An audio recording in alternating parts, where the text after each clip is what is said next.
Happy Monday, everyone, and welcome to another episode of Excuse Me, Doctor.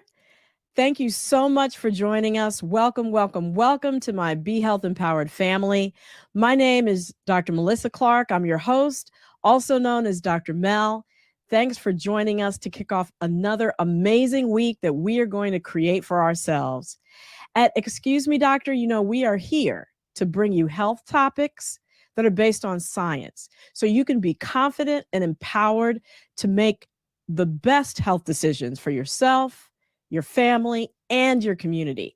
And we don't really deal in a whole lot of speculation. We clear up misinformation and we debunk disinformation. We're here every Monday night, 9 p.m. Eastern, 6 p.m. Pacific, streaming on YouTube and Facebook. Welcome to my newbies. So if you're joining us for the first time, or if you haven't yet done it, please hit that like button on Facebook, or if you're on YouTube watching us, please hit that subscribe button. We appreciate you greatly. So, tonight we are going to be talking about that COVID quarantine 15. That's, of course, referring to the weight that many people have gained during the pandemic due to anxiety and stress eating, comfort food, maybe less exercise, less getting out. And, of course, we also know that being overweight and obese is a risk factor for COVID-19, as it is also for strokes and for heart attacks and diabetes and any other number of conditions. So it's not just a matter of getting back into those jeans that you wore back in 2018. It's also about making your health better overall. And so we have two wonderful guests that we're going to be talking to tonight, a chef and a naturopathic physician who are going to guide us through helping us address those pounds that we might have put on during the pandemic. So make sure you share this episode right now with your girlfriend, your family, anyone who you think needs to hear this. We're going to be bringing them on in just a few minutes. But as always, we start off with our co-producers, Ms. Lila Mays and Mr. Wayne Bruce. Hey. What's going on? Welcome. So can't they share this with their husbands and boyfriends too? Or is this just for women? I mean, let me know. No, I said family. Oh, no. If I'm out of it, I said family. Family, boyfriends, uncles, cousins. Okay, there you go. Sons, everybody. There you go. I mean, I ain't got to worry about my 15 if we ain't got to share it with no men. I mean, and I want to make sure everybody starts writing their questions in too. Start now. Right. Start writing your questions in. We want you to like, share, comment, the whole routine. See, like, comment, and subscribe. We got it together. So, Dr. Mel, let's go. All right. Let's hit that weekly recap that we do. There we go. Here we go. Well, as you know, we start off with the numbers of people affected by COVID-19. And as of today, we know that we have 34,205,000 cases of COVID-19. And unfortunately, as far as deaths, we have over 612,000 souls who've been lost to COVID. But, the good news is that the death rates from COVID are plummeting by 85% since January. Yep. And so that's wonderful. The thing is, unfortunately, what we're hearing is that the people who are getting sick and unfortunately passing away from COVID are younger and younger now. People in their 30s, 40s, 50s, if they haven't been vaccinated, they're accounting for the higher proportions of people succumbing to COVID, because people 65 and older, 3 out of every 65 plus person is vaccinated, which is wonderful. Okay. And so we're seeing death rates in that group go way down. That's wow. Good. Okay, so that takes us right on into Vax Facts. Yeah. So we have about 138 million people who are fully vaccinated. That's about 42% of the United States population. Okay. We have over 300 million people who've gotten at least one dose. Wow. And yeah, so it's rolling. Now, we have our superstar states, Maine, New Hampshire, and Vermont, over 50% of their population fully vaccinated. Okay. We got our states that bring it up the rear. You know who those are? The same ones. Mississippi, Alabama, and Georgia, less than 1 in every 3 people vaccinated. And as a matter of fact, Alabama's governor, signed into law that, that basically you can't require vaccines if you're an employer or a venue or anything else. So that's probably not going to work in their favor.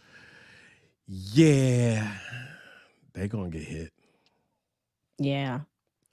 But yeah, like I said, the 65 plus, they are out partying right now. 75% of them are living vaccinated. Their best life. My mom, who is 88, all the residents of where she lives, they all went to the beach last week. Wow. So they're living the champagne life. They This is are what living Neo the was champagne talking life about right now. Yeah. This is what Neo was talking about. Right. Okay. Exactly. So wow. Well, look, let's go to on that list. Are we finished the Vax Facts? I forgot to ask. So yeah.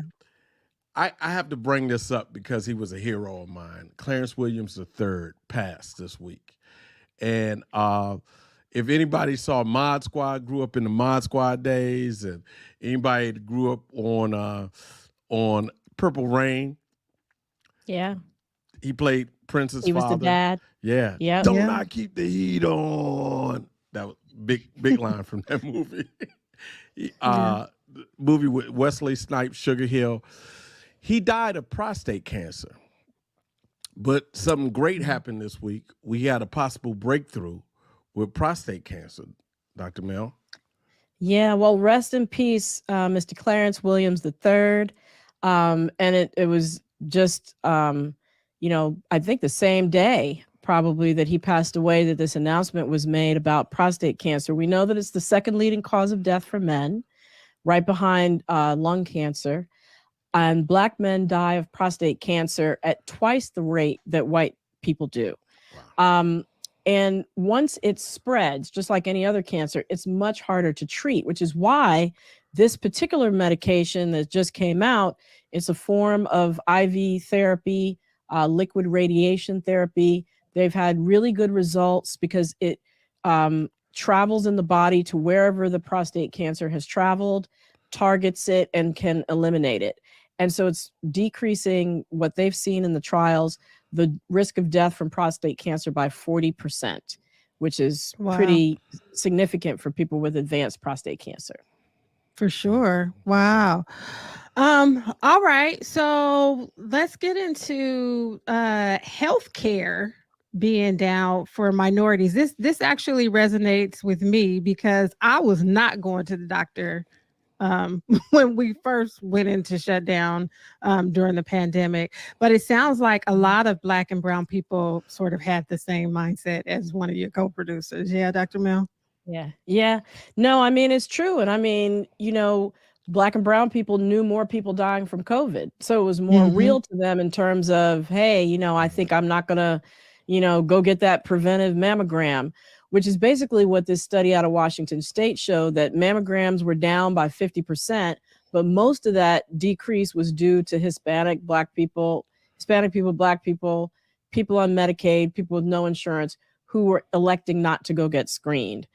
And so it's important now that things are opening back up, that if you were one of the people who've deferred your mammogram or your colon screening or just your visit to your doctor, your yearly visit to your doctor, or if you're working with a health coach, anybody, reestablish contact with them so that you can work on your health goals and make sure that you're getting all the preventive screenings that you need to get.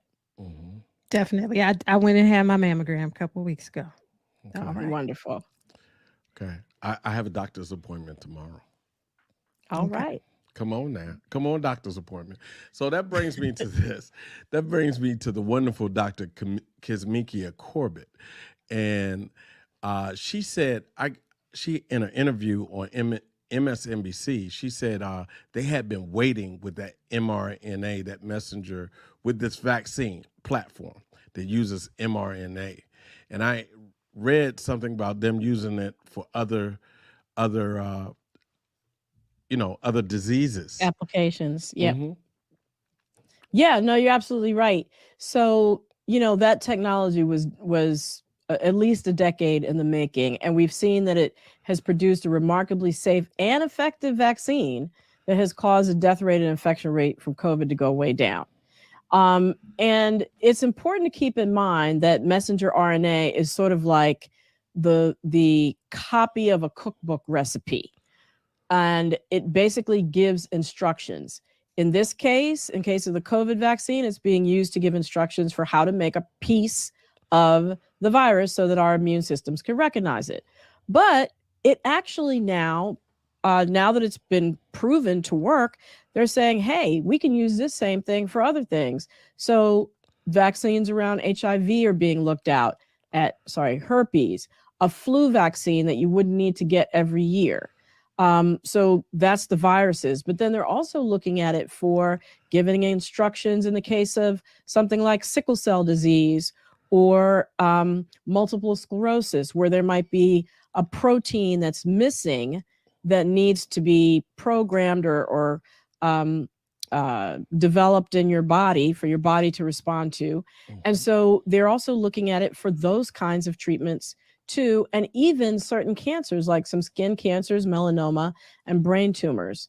So it looks like because of the success with messenger RNA technology and COVID, we can look for a lot more possible advances in medicine in the next few years. Wow. Okay. Right. That is great. Okay, so this is a hot topic. Employers asking their employees or demanding that they get vaccinated. Is it legal, Dr. Bell? Turns out it is. So the EEOC states that employers can legally require their employees to be vaccinated for COVID-19, but the employers have to comply with reasonable accommodations of the American with Disabilities Act and the Civil Rights Act of 1964. So all the EEO considerations. And that if there is a state law in place, it doesn't supersede it. So remember, we talked about Alabama putting a law into place saying that employers couldn't require it. So this won't supersede it. But it also turns out employers can also offer vaccine incentives. They can distribute information about COVID-19 vaccinations. I've been doing a lot of talks to employers asking me to talk to their employees and answer their questions about the vaccine. So that's legal too. Employers should also keep in mind individuals or demographics that may face barriers to receiving a vaccine, and they have to provide reasonable accommodation for those who are exempt from mandatory immunization. So those things have to be kept in mind. But overall, yes, it is totally above board for employers to require vaccination. It's interesting. I work in production, and so my staff have either been vaccinated or are going to be vaccinated. But the people who are in the program, they work on set, right? And so studios, to my knowledge, are not demanding that folks be vaccinated. However, they test every week, they test every several days, they have all these protocols in place. But what's interesting is the folks who want to work, they're getting vaccinated, like for day players and that kind of thing. It definitely pushes them to the front of the line. When you say production, just let's be clear, you mean movie production, because you're in LA. Television and movie, right? Come on. Okay. And what's a day? What's a day player? A day player is someone. Okay, sorry. So a day player would be someone who isn't fully staffed, who isn't a full-time employee of the production, the show, the feature, whatever it is. So they might need extra hands or someone called in sick. A day player would be someone who would come in and fill in for whoever that person is that didn't work that day. Day players are moving to the front of the line if they're vaccinated, Wow. Particularly for some of the work that I do. Yeah. I mean, so I think that's an incentive, but work. it's interesting. Yeah, a paycheck. Huh? Mhm. Yeah, Huh? Yeah. There we go. Come on, makes paycheck. sense. Makes sense. Come on, paycheck. Yeah. I Yeah. mean, that's incentive enough. Since people have been out of I work think for so. years, some of us. Yeah. Yeah. And I would imagine concert venues, performers too. You might be seeing the same thing. Wow. Yeah, I bet. Well, Bet. I was in the airport, and a good friend of mine, I'm a musician. You might not be able to tell, but I was in the airport, and a friend of mine asked me, "Hey, man, have you gotten a shot?" I was like, "Yeah, I'm fully vaccinated." And he was like, "Yeah, I took my first shot." He said I wasn't going to take it, but it was because I found out I may not be able to travel overseas to perform if I didn't have it. So that was his Right. incentive. Wow. Right. Yeah. Paycheck. Paycheck. Paycheck. Come on, paycheck. Money talks. Right. Okay. Right. Exactly. Well, that is it for our weekly recap. So that brings us to The weekly debunk. Stopping misinformation in its tracks. hey, I'm just saying, if we're not going to reach herd immunity, there's absolutely no point of me getting vaccinated, right? That was from Tyrone Twitter Fingers. I don't know, Tyrone Twitter fingers. Excuse me, Dr. Mill, is that true? Not exactly. So, first of all, let's just briefly recap what herd immunity is. That's that number that epidemiologists say they think it's around 80%, 85% of the population once they get vaccinated and have immunity to the coronavirus, that it will stop the spread of COVID because the virus won't have anybody to jump to. So I had a conversation with someone who said, I'm not going to get vaccinated because we're not going to get to herd immunity anyway, right? Yeah. And basically what we talked about is, don't really worry about the rest of the country. Think about the people that you interact with the most, your tribe, if you will, reaching herd immunity. So who is that? Those are the people that you spend the most time with, the people that you want to hug, the people you travel with, the people you want to be around, the people you want to get with. It's definitely those people that you live with. And maybe it's the family that you want to see this summer at the family reunion, your faith family, the people you'd vacation with. And the booty call. And the booty call. The booty calls too. Like Dr. Mill ain't gonna say it like that. Did you just bring up a booty call? Like, You're going to get vaccinated for a booty call, of course. Yes. Well, whoever it is, it might be your bidwiz partner, it might be your fraternity or sorority or your golf or fishing buddy. It could be anybody. Okay. But that's who you need to be thinking about. Do you as a group have herd immunity? Because it's those people that you interact with that are going to be the most important. And so if you do your part to protect them, then that's really all you need to be focused on, not really whether the country as a whole is going to reach herd immunity. So, and then the flip side of that too, some people are thinking, well, I'm just going to let them reach herd immunity and then that'll protect me. Again, that's like a chicken and the egg thing, because if you're waiting for everybody else to do it, it's not going to get done.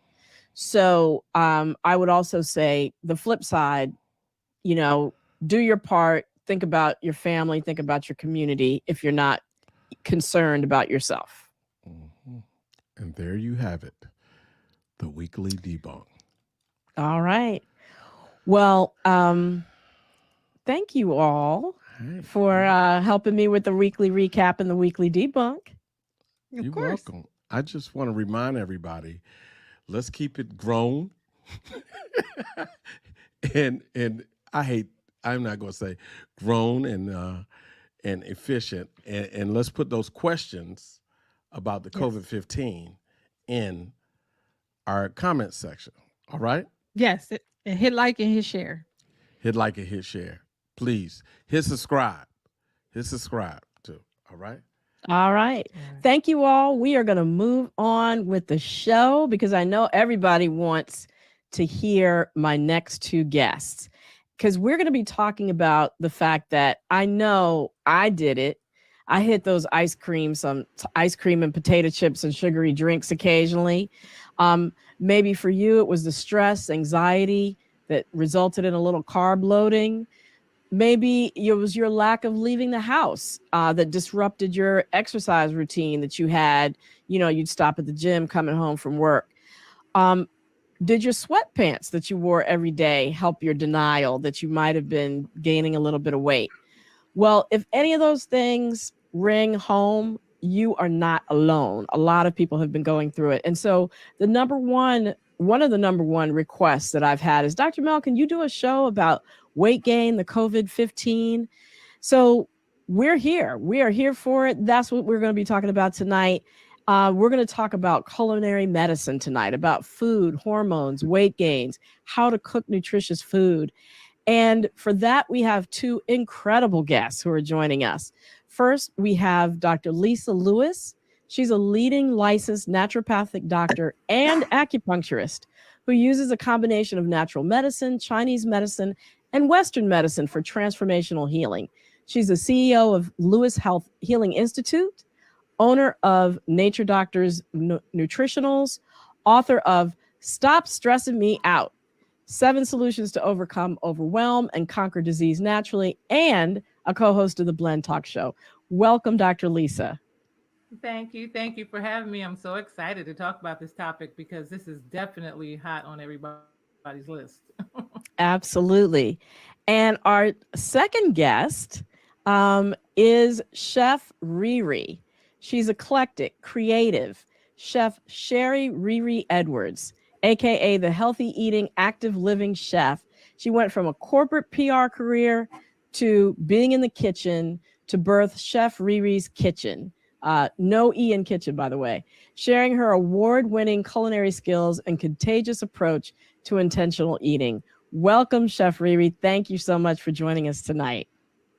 Well, myself, how to do. It's such an honor to be here, Dr. Clarke. Thank you so much. Super excited to start talking about how people can stay excited about eating healthy stuff that tastes good.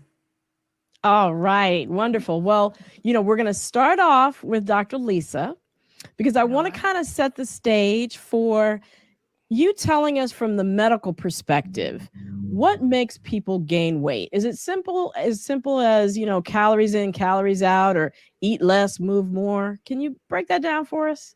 Yeah. So there's so many different imbalances and so many different problems and challenges that can cause weight gain. And I believe that most people think about it from calories in, calories out, right? They think, oh, if I eat so much, then I will gain so much. Or if I starve, I'll lose, right? Most people really think about it from the perspective of what they eat as far as the amounts. But really, it's about quality of food, right? And it's also about what that food is doing to the body, inside the body.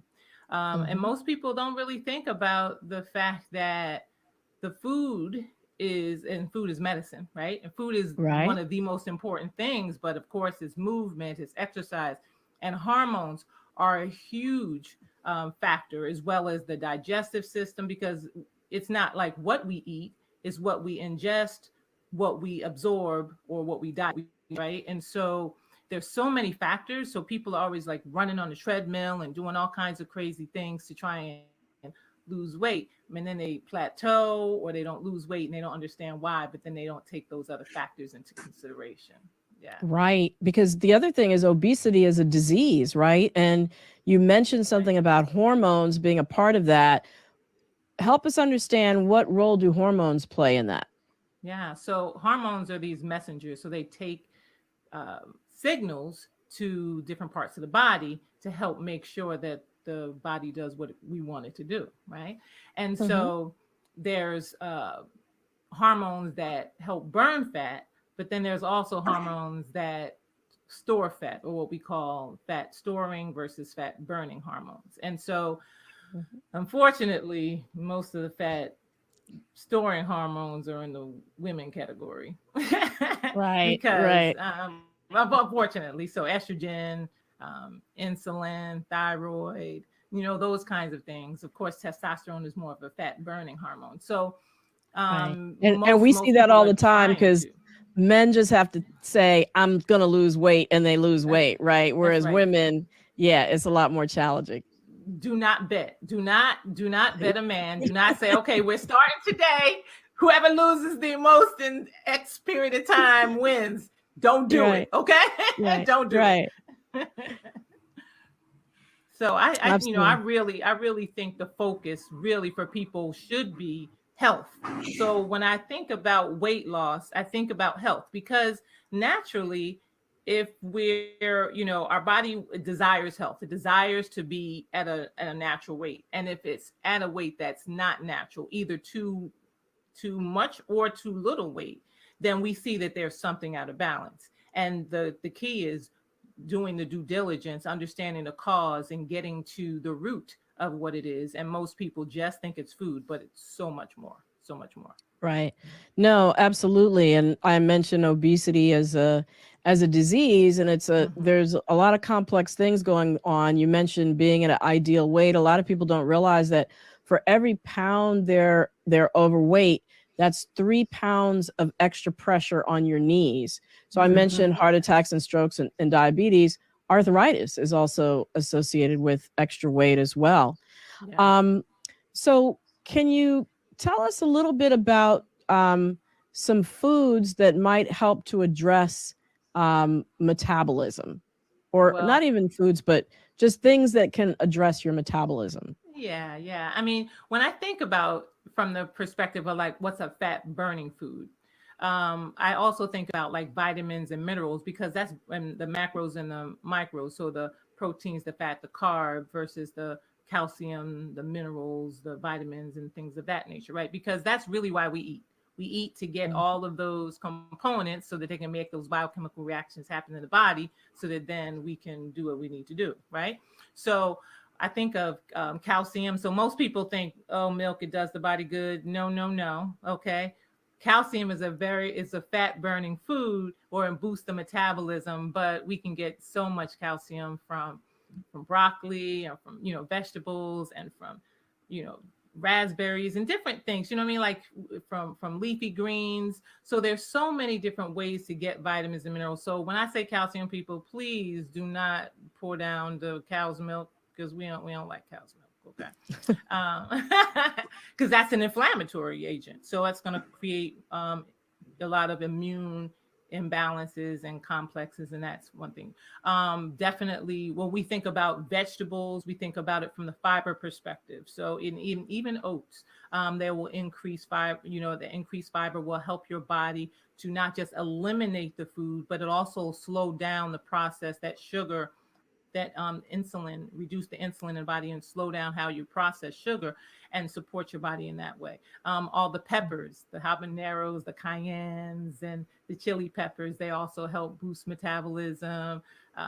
There's just so many foods, magnesium foods, avocados, things of that nature, because they help relax the muscle, help your body digest much more efficiently, things of that nature. So, we could be here all night talking about the foods, because the key is what the food does in the body. So not necessarily choosing the food per se, but like creating the meal around it, making sure you're getting a combination. You're making sure you're getting the right macros, the right protein, fat, and carb combinations, to make sure that everything is in balance, so that you're not getting too much of one, not enough of the other, and you're getting a variety, because most people eat the same 10 foods. The same 10, right? Right. Well, exactly. So you're not going to get a variety from the same 10 foods. Yeah. So you have to. No, you're absolutely right. And that's one reason why I'm really glad that we have Chef Riri here tonight, because I want to bring her into the discussion and tell us, because Dr. Lisa mentioned, menu planning.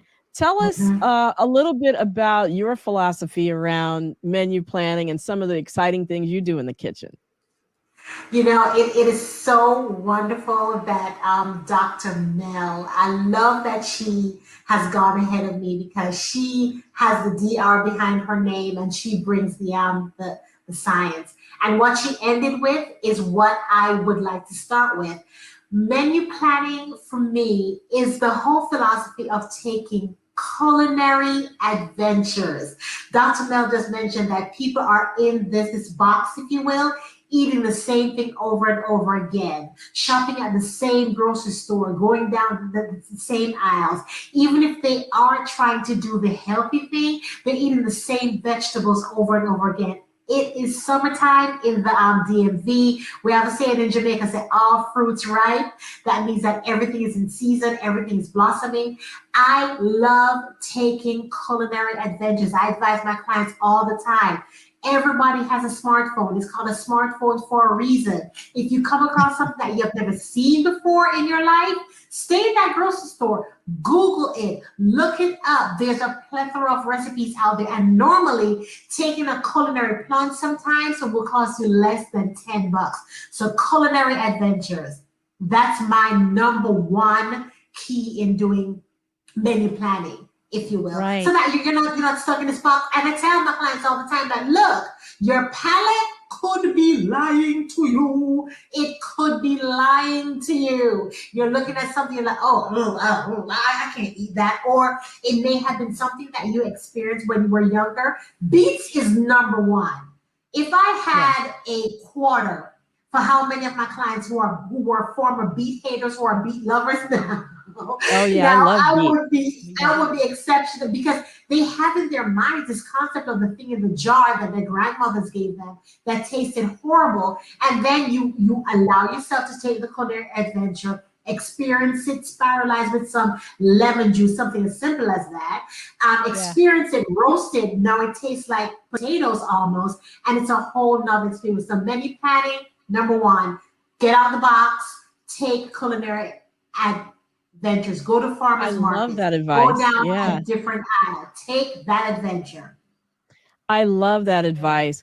And maybe you could just tell us too, you mentioned that you were in or in your intro that I made, you mentioned that you were in a corporate PR job and that you made the transition to being mainly in the kitchen now. Tell us a little bit about that, because I think you were on a weight loss journey of your own when that happened, right? Absolutely, absolutely. You know, the universe has a wonderful way of like setting you up. And I was set up because in my corporate life, when I was 220 pounds, a size 18, my day-to-day job was managing health campaigns for the African American community. Wow. Yes. Yeah. I was doing media talking points. I was creating brochures. I was doing ads. I was doing PSAs all around different campaigns that targeted the African American audience, helping them, trying to teach them how to eat better, move more, to prevent the onset of these diseases that affect us. Like we just run down the gamut. And me, the PR person, the campaign manager, was the poster child for what I was writing about. So there came a time in my life, and I'll be very transparent. The marriage failed, the husband left. I was in a funk, and I wanted to get back to who I was pre-marriage. You know, so I went on my own personal weight loss journey, and guess what I did? Everything that I was writing and putting out in press releases and PSAs and media advisories and brochures, I started to live that, because I'm like, okay, this has worked for the target audience. Let me start to implement it for me. So at 220 pounds, I started on my weight loss journey. Once again, being transparent. I did the fat thing initially. Dr. Lewis, don't judge me, but I did the fat thing where I was doing the B12 shots and everything because I was looking for a shortcut, if you will. Yeah. And that didn't work because it worked for a minute. I hit a plateau, and then the weight I thought I lost came back and brought their second cousins with them. So I decided to go ahead and started to believe my own PR and to apply old school philosophies about having a wealthy life, which is being sensitive to your body, eating food that, as Dr. Lewis said, do an internal work so that the external can happen. And just falling in love with having those substitutions and being in the kitchen. The PR live just kind of like faded in the background, and the kitchen kept calling me. So I said yes, and here I am, Chef Riri. Yeah. Wow. What a wonderful story. And I know that you mentioned in there,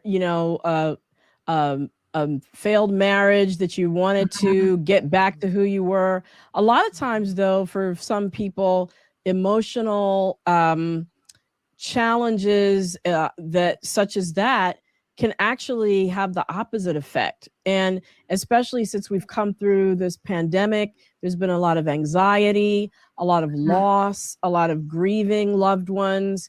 And those have been roadblocks for people. So Dr. Lisa, can you talk a little bit about what role stress has in weight control, and how does managing stress, how is that a component of weight control? Yeah, so stress is huge. I mean, we know it's a factor for pretty much every disease. And again, we don't know what comes first, the chicken or the egg sometimes. Is it the stress that causes the disease, or is it all the factors and the imbalances happening in the body that then is putting stress on the system? We don't know. We don't care. We just know that we have to get to the stress. We have to treat the stress. And so I think that it was this pandemic was kind of like a perfect storm.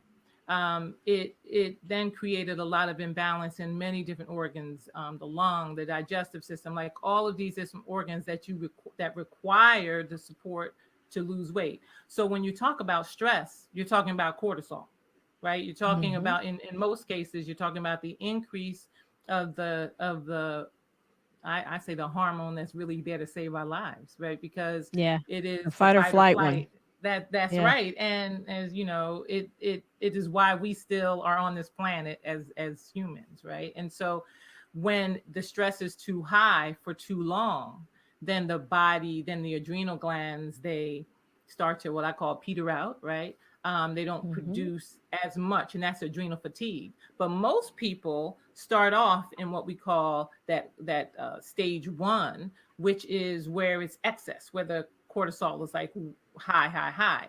That is then going to cause the body to store fat, because cortisol has a significant effect, especially on blood sugar. Because as you just think you're running from the tiger, right? So the tiger says, the tiger's like, if I'm going to get you, so what's the body going to be? It's going to increase its blood sugar because it needs energy to actually run. You're either going to run or you're going to stand up and fight, right? And so, so you need that elevated blood sugar. You need the elevated blood pressure.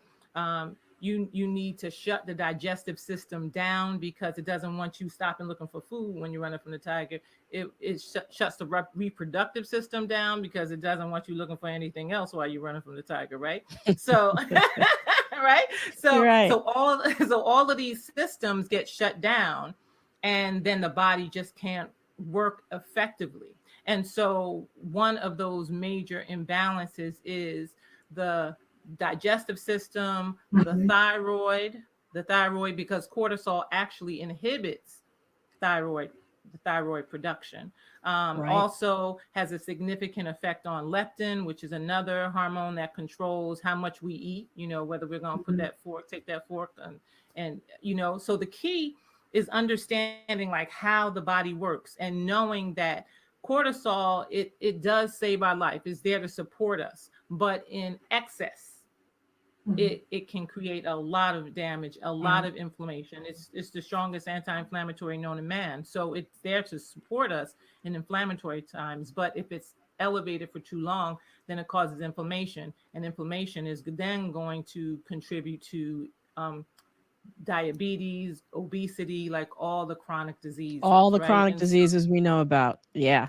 All of them, right? And itis, right? And so so it sounds like what you're saying. So it sounds like what you're saying is a part of any weight control plan and healthy eating plan is also getting your mind right, right? Yes. So Well, yeah, addressing the getting stress, remember that's addressing the mindset. stress. Yep, Yeah, mindset. yeah, But all of those can't happen if you're grieving, right? If right. you're in a state where you don't know when you're gonna, you talked about people losing their jobs and having to take the vaccination in order to travel and to get to work. Like all the amazing, wonderful things that you made that were part of your life were taken away during the pandemic. So what are we gonna do? We're gonna choose food because food has always been that thing that comforts us, right? And so, but then the sleep, the exercise, like all of the things that are responsible for a healthy lifestyle were topsy-turvy during the pandemic, right? And so if you knew this was happening and you prepared, then you were one of those people who didn't rush and go get toilet paper. You ran to the vegetable aisle, right? Right?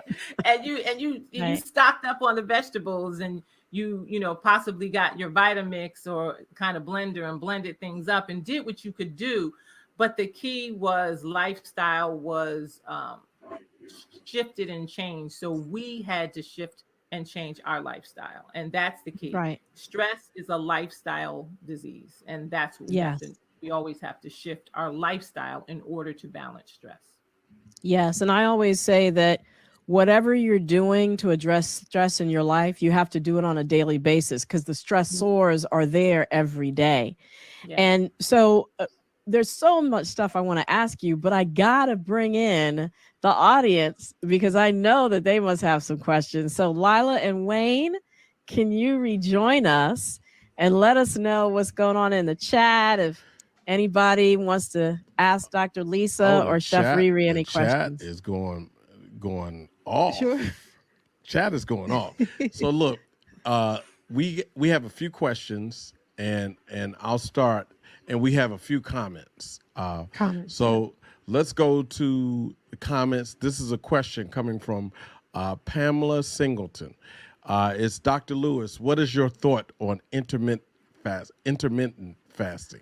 Fasting. Oh, I love it, love it, love it. So especially if you're trying to manage your weight long term, right?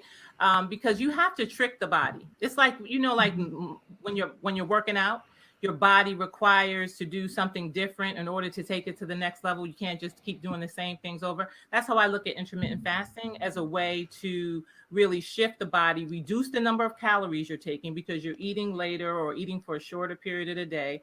You can control what you're eating much more efficiently, and you can and you're really teaching yourself how to eat as we should, like stopping to eat at 7 p.m., not eating too early, like all the amazing things. So the 16-8 is the intermittent fast that I usually recommend, where you're fasting for 16 hours and eating for 8 hours. That's the best. I think that's the best option for most people.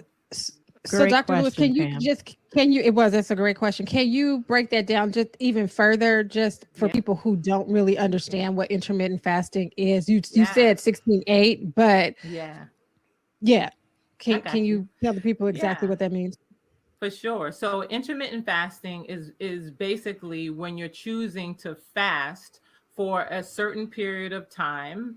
And when we say fast, we don't mean no food. You can have water, you can have broth, you can have things that don't have calories, like a lot of calories. Right. And so you're basically eating for a shorter window throughout that day. So it's not as if you're fasting for a whole day. You're just fasting for a certain period of time. Now, most people fast when they're sleeping, right?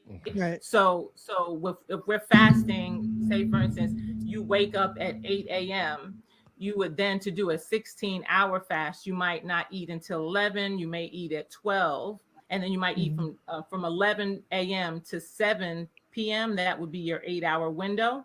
And then you can usually, I'm not going to say you can eat whatever you want during that period, but you want to eat responsibly. Right. But you're reducing that window of time, so you can effectively reduce your calorie count significantly, and it's really powerful.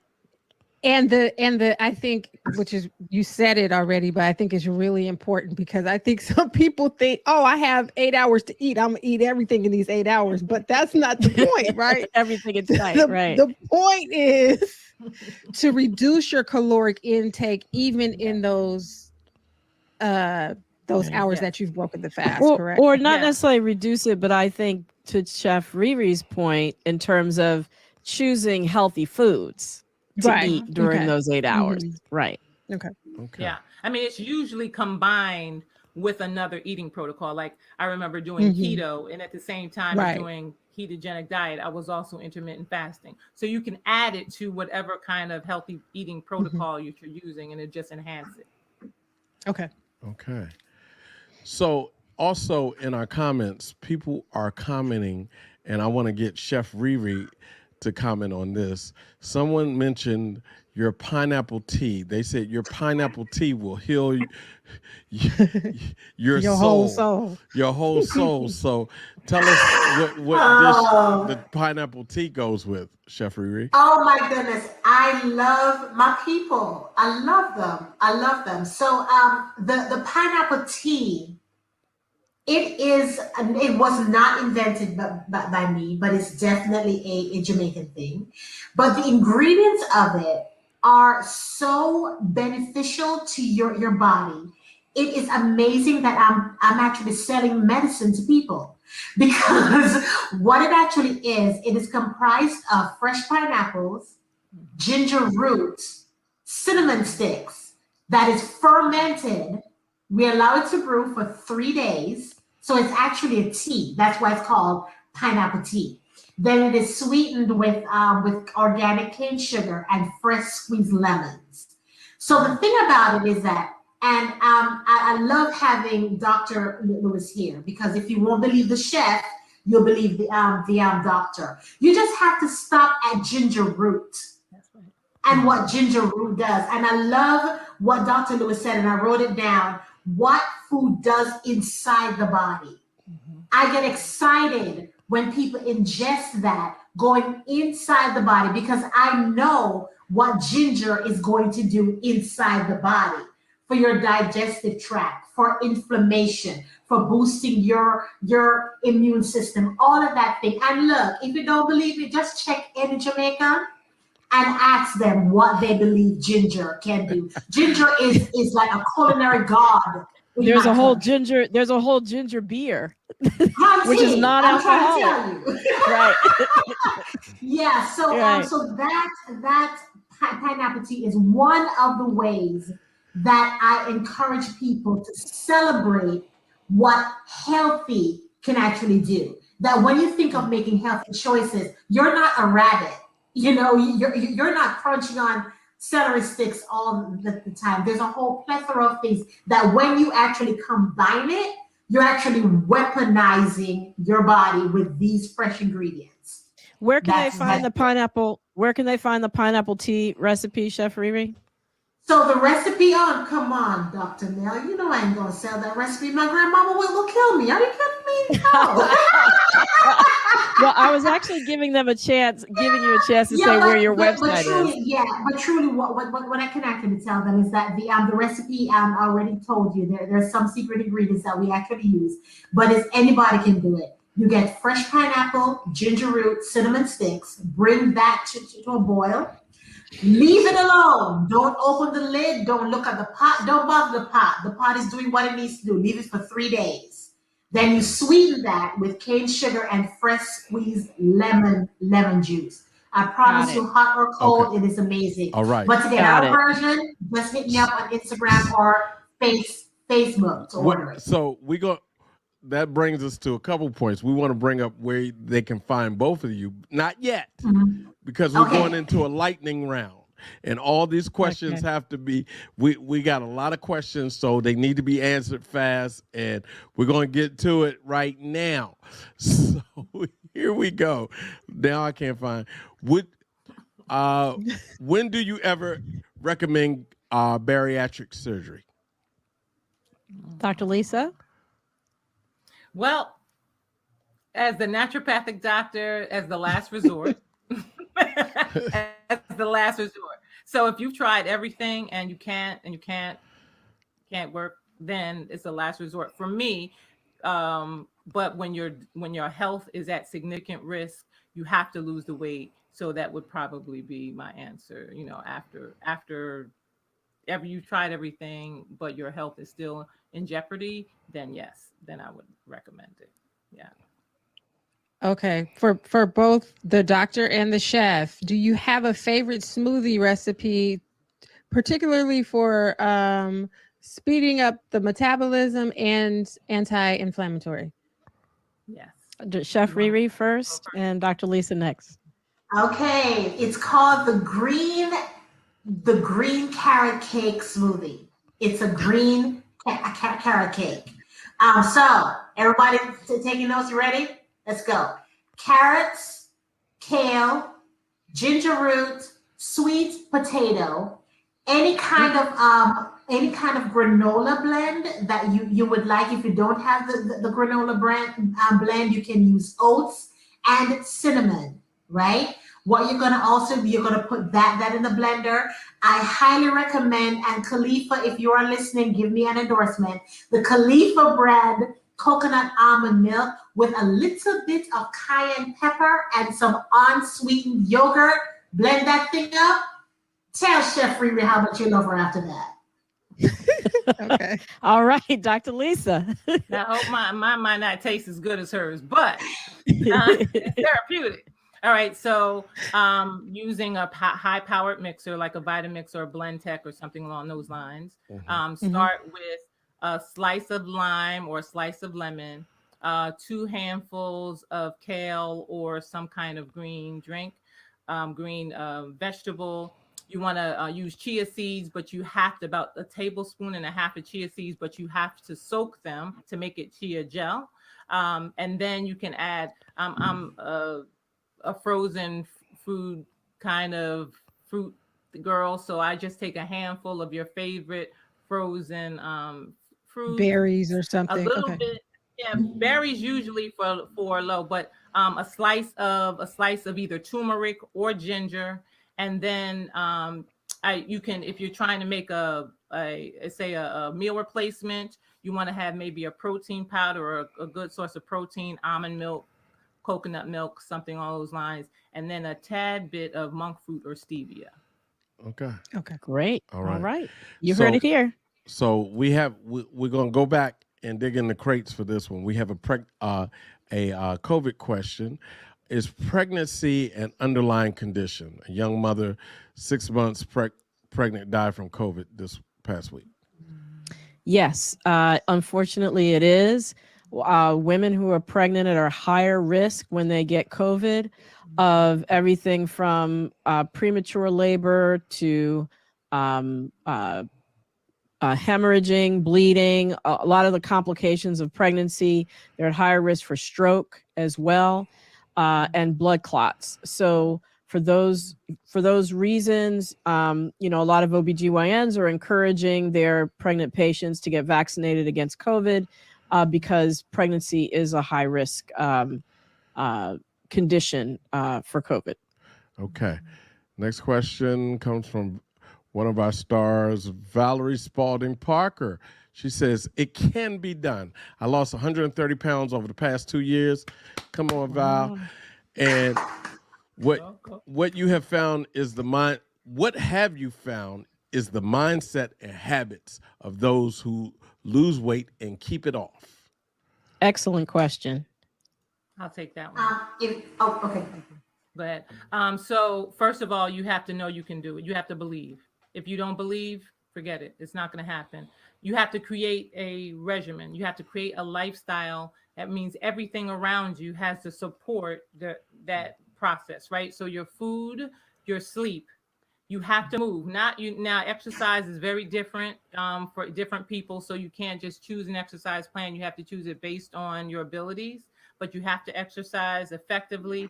But the key is you have to let everybody around you know that that's what you're doing so that they can support you. Those who don't support you, just push them off to the side. Put them to the side. That's right. And keep doing what you're doing, because your whole world has to be surrounded by and intentional with that goal. So yeah. And Chef Riri, I think you wanted to add too. Yeah, I am a weight loss, weight release survivor. And what worked for me, I coined it my AC unit. My AC unit is accountability and creativity. Like Dr. Lewis said, absolutely put everybody, do all of them, put everybody on notice. This is what I'm doing, and I am absolutely serious about it, right? But also surround yourself with people who will hold you accountable, and don't get offended when accountability checks you. You can't be offended. And creativity in your fitness. Like, we're not gonna walk the treadmill for like five years. Switch stuff up. Get around with people who do cray things. Like, do some of those like American Ninja Warrior park things. Well, they're probably not open now, but get creative with your workout and creative with that plate. Biking, swimming, walking, AC right. unit, accountability and creativity. And creativity with your food too, because if you get bored with what you're eating, it's a wrap. 100%. Right? You have to be creative around your food. 100%. Yes. Wonderful. Yes. That's it. All right. Any more lightning round questions? That is it. We are wow, wonderful. I want to just quickly go to Dr. Lewis, because yesterday we talked a little bit in our pre-meeting about the energetics of food, and turmeric and ginger and cayenne were mentioned. Why are those important? Yeah, so they actually boost the metabolism. So they're considered hot foods. So we have cold foods, we have warm foods, we have hot foods. So those types of cinnamon, all the ones she mentioned in the pineapple, what is that pineapple tea? Hot tea. Yep. All those are, so they were all hot. And so they heat up the body, boost the metabolism. And so there's not just the taste of the food, it's what it does inside the body. So that's why we call it food energetics, because it's how it reacts inside the body, not exactly just what it tastes like. And it's I really know that powerful. Yeah. So all of those are hot foods. So it's good stuff. I know that's from your Chinese medicine training, right? Yes, ma'am. Chinese medicine. Absolutely. All the way. Yeah. They eat every part of the root, like I said, the rooter to the tutor. They eat everything, and they know they know what it's all used for. But it's not just always Chinese medicine, by the way. Right. But Chef Riri, where can they find you? And then Dr. Lewis, where can they find you? Okay, so I am easy to find. I am on Instagram and on Facebook at Riri's Kitchen, no E in kitchen. If you put the E in the kitchen, you will find somebody else, not Chef Riri. And I want you to find me. Our website is under construction right now. We're doing a major overhaul of the website. But if people go to ririskitchen.com, they will still be able to contact me with Facebook and Instagram. And we also have a free cooking community called Make We Cook Now. That means that let's get cooking in Jamaica. People can find recipes, resources. That is my culinary playground.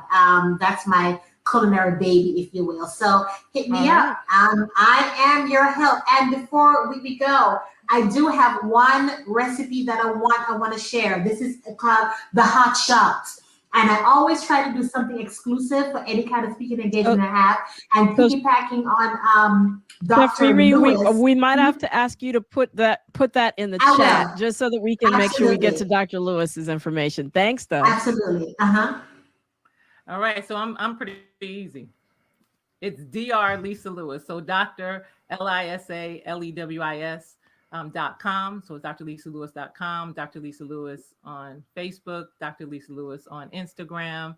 And my primary goal is to help support people who are baffled by what's going on with their body. So I support people in figuring it out, getting to the cause, offer discovery sessions to support people in understanding natural medicine a little bit more, have a Vitality University membership. It's all kinds of stuff. A product line. You'll find it all on the website. It's full of stuff. So no worries. So I think you all will agree with me that we had 2 wonderful guests tonight. Thank you so much for all the wealth of information that you offered.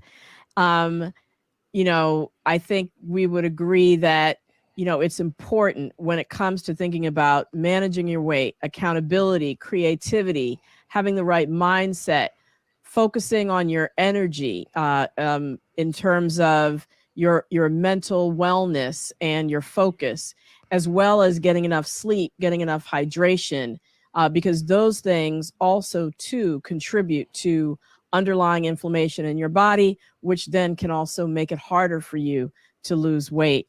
We've heard some wonderful things.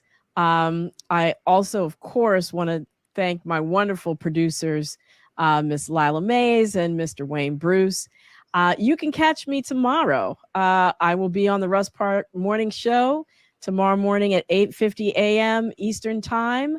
I'll also be, for those of you who are WHUR Howard University radio listeners, I will be on the Daily Drum tomorrow at 7 p.m. So you can catch me there. But if you don't catch me in either of those places, you can definitely catch me here next week, Monday night, 9 p.m., streaming on Facebook and YouTube. And until I see you, wherever it is, remember, please be wise, be well, and be health empowered. Thanks so much for joining.